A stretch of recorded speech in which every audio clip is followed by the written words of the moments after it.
Hey guys, it's Mount Walk, and today we're going to be talking a little bit about White Weenie. Yep, that's right. Going to be talking about 93, 94 Magic, also referred to as old school. And there's a couple different variations of it. It's a format that's been around for half a minute. People just want to play with their old cards and their power and their dual lands and stuff, but like not with any of the other ridiculous cards that have been printed in the last 2 decades. So just a bunch of old cards from the first 2 years of Magic, which is pretty cool. It's pretty fun. And so yeah, let's get talking about this. All right. So there's all sorts of different kind of decks you can play. That are pretty cheap. You know, monocolored decks or whatever. And yeah, that's pretty much what I do. There's definitely a lot of budget decks or whatever. Obviously, White Weenie being one of them. So that's pretty fun. I like playing budget decks and stuff like that. And I mean, like there's obviously stuff like the deck or whatever. The Weissman control kind of thing, multiple colors. Um, Plays all sorts of silly busted spells. Soul Ring, Lotus Mox, Time Twister, Ancestral, all that good stuff. Bunch of restricted cards, of course. Um, and that's fun. That's fun. But I like just playing silly stuff with just dudes or whatever, just beating down with dudes and stuff. Maybe with a Serendipity or something. But yeah, I just wanted to mostly just concentrate on budget decks and stuff like that. And so, like, a lot of times you can always just replace, like Moxes and Lotus and stuff like that with just basic lands. Not a big deal. Um, yeah. So it's pretty sweet. It's really fun, really fun. Some of these old school formats, like I said, there's a couple different versions of them, and there's some that are like include Fallen Empires, some that don't, and then there's some differences. Some let you play 4 strip mines, and others don't, and da da da da da. But with all these like silly decks that I'm playing, um, I'd rather just play the singleton strip mine because it's so like super unfun. Obviously, to get stripped a million times or just twice even, it's just like ugh, now I can't even do anything. So it's less fun. So I'm just playing the single strip mine. Yeah, but that's okay. That's okay. You know. But yeah, you can play because I mean there's also a lot of tension with like between Strip Mine and Mistress Factory because, well, Mistress Factory is really good against the control decks, obviously, and it's a good creature and it dodges Wrath and the Abyss and stuff like that. So I'd rather play those than multiple Strip Mines, I think.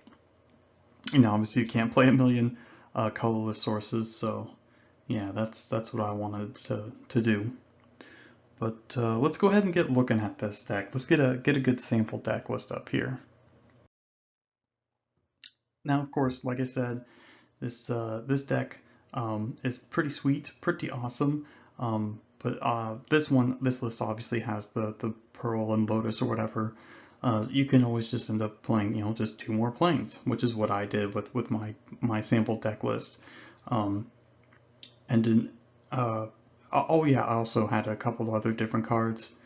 Um, But yeah, also one of the other draws of this format is that you can play Chaos Orb. Pretty much no other format lets you play Chaos Orb. And Falling Star too. I think Falling Star is also legal.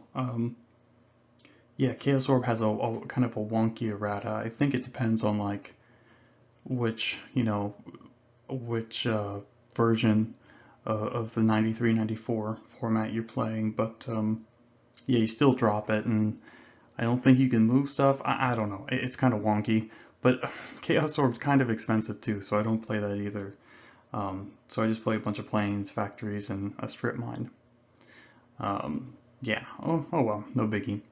You can always replace a Chaos Orb with another Armageddon or something, or just more creatures or whatever.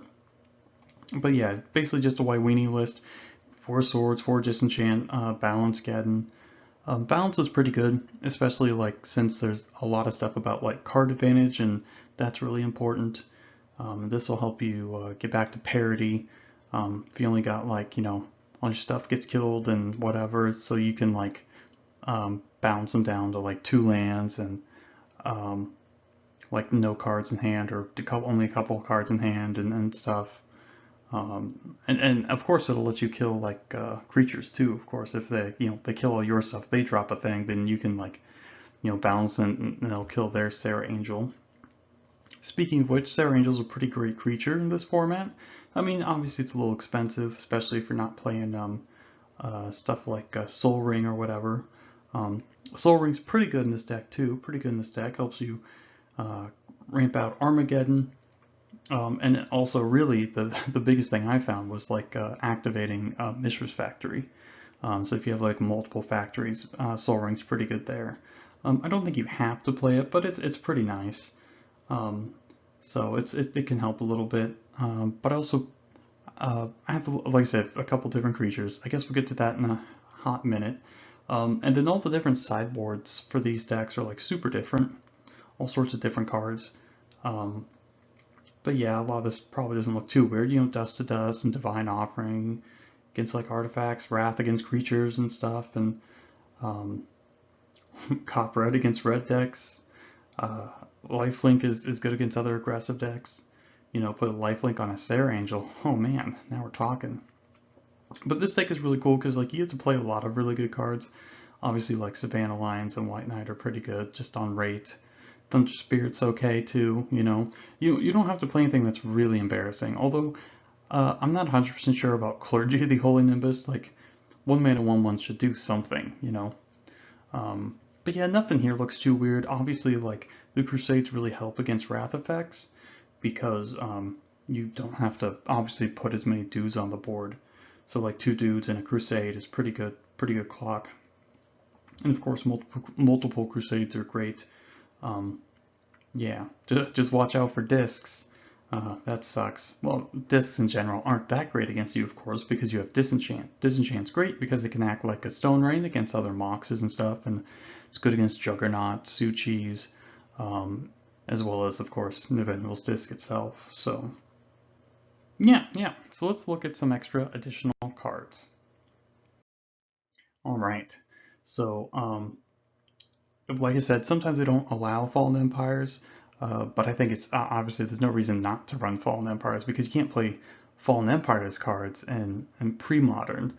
So it seems weird not to like at least have one old school style format with Fallen Empires. I mean, there's good cards in there, obviously. Got a couple of them here right now. For example, first off, Hand of Justice. The thing's kind of cool. It lets you kill, so against like mid-range decks, other mid-range decks, you can start going to work on their creatures, start killing stuff. I mean, this thing's a 2/6, so you can block, and then you can tap and kill stuff. I mean, this thing's hilarious. I don't even know what's going on there, but that dude looks pretty sinister. Preacher with his Quentin Hoover art, pretty crazy. This lets you gain control of stuff, basically. So that's cool. It's kind of interesting. I like that a lot. It can be like I said, it's another anti-mid-range thing. Could be interesting. I play Acacian Javelineers because the card is sweet. It's a good 1-drop. It lets you kill your opponent's 1-mana stuff, and it's also it can ping them for 1, or I should say javelin them for 1. And last but not least, of course, everyone's favorite Pump Knight, Order of Leaper, Pro Black, which is great. You can pump front side or also give it first strike too, so it's a great mana sink. So I love this card. 2-mana 2/1 is fine, and then of course having the 3 good abilities on it, amazing. These cards are great. So these are all definite options you can play. I definitely like Acacian Javelineers and Order of Leaper like 90% of the time. I think they're very good. I think they're just a lot better than the Order the Holy Nimbus, which is like 1-mana 1/1, and if it would die, you can regenerate it unless your opponent pays 1 or something. So it's like the inspiration for Knight of the Holy Nimbus from Time Spiral. But anyways, so yeah. Look at that dude's face. Look at him. So crazy. What a silly old face. I remember back in the day when my friend always, I remember him describing land tax to me. He's like, yeah, I like the old art with the dude and the face and the hat and silly smile or whatever. I don't know why I remember that, but that's always funny. This deck reminds me of playing back, when I first started playing, like the first year or so, like sometime gosh, maybe, well, I kind of started around Ice Age, but I really started playing around 2000, 2001, something like that. It was really fun. I had a lot of fun just playing silly decks, playing stuff that sort of plays out like this. This felt like a lot of the old decks that I had back in the day. And of course, speaking of Lantax actually pretty good in here, even though you don't really have any synergy with it, no scroll rack, of course. But it's good with Armageddon, of course, lets you play more lands afterwards, and more Lantax, more lands means more mana. You can pump into Order of Leapers, stuff like that. Which is good, and I guess the deck thinning at some point, you can just be drawing live the rest of the game. Kind of cool. Yeah, it's pretty fun too. I have another one of these sort of deck tech things for old school, so I guess I'll put that up too. So that'll be fun. That'll be fun. So that's it. So thanks for stopping by, guys. I hope you have fun with these old 93, 94 decks. They're pretty fun. Just just smash each other with them. Just silly old things. So anyways, thanks for stopping by, guys, and have a great day.